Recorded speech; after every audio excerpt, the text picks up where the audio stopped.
Praise the Lord. கர்த்தருடைய பரிசுத்த நாமத்துக்கு மகிமை உண்டாவதாக. 2024 இன்னும் சில நாட்களில் முடிக்க போகிறோம். ஆண்டவர் எவ்வளோ நன்மைகளை நமக்கு செய்திருக்கிறார். அதுக்கு நம்ம ரொம்பவுமே நன்றியுள்ளவர்களாக காணப்படணும்.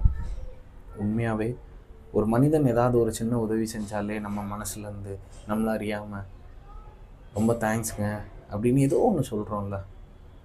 அப்போ அவ்வளோ பெரிய தேவன் இன்றைக்கி வரைக்கும் நம்மளை உயிரோடி வைத்திருக்கிறார். நிறைய பேர் இந்த வருடத்தை தொடங்கினவங்க இல்லை இப்போ, ஆனால் இன்றைக்கி ஆண்டவர் நம்மளையும் நம்ம குடும்பத்தையும் உயிரோடி வச்சுருக்காருன்னா எவ்வளோ நன்றி சொல்லணும் நம்ம அவருக்கு. அதனால் இந்த 2025 வரப்போகிற வருடத்துக்குள்ளே பிரவேசிக்கிற முன்னாடி நன்றியுள்ள இருதயத்தோடு பிரவேசிப்போம்.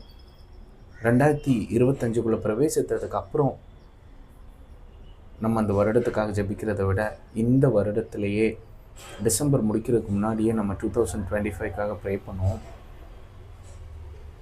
நமக்காக நம்ம குடும்பத்துக்காக மாத்திரம் இல்லை, மற்றவங்களுக்காக, குறிப்பாக தெருவோரங்களில் வாழ்கிறவங்க, காடுகளில் மேடுகளில் வாழ்கிறவங்க, கஷ்டப்படுற ஃபேமிலிஸ்க்காக நம்ம கண்டிப்பாக ஜெபிக்கணும். கர்த்தர் பெரிய காரியங்களை செய்வார். ஒரே ஒரு வசனம் மாத்திரம் சொல்லி அவங்கள கிறிஸ்துக்குள்ளே என்கரேஜ் பண்ணி நம்ம இந்த வீடியோ முடிக்கலாம். கர்த்தர் என் மேய்ப்பராக இருக்கிறார், நான் தாழ்ச்சி அடைகிறேன். கர்த்தர் என் மேய்ப்பராக இருக்கிறார், நான் தாழ்ச்சி அடைகிறேன். சங்கீதம் 23:1.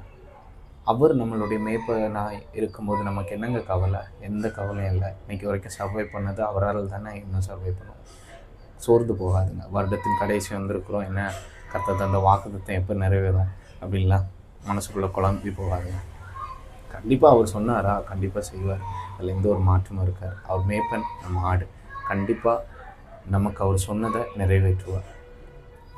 இன்னும் சில நாட்கள் இருக்குல்ல, அதுக்குள்ளவே கர்த்தர் சொன்னது நிறைவேறும். கர்த்தர் பெரிய காரியங்களை செய்வார்.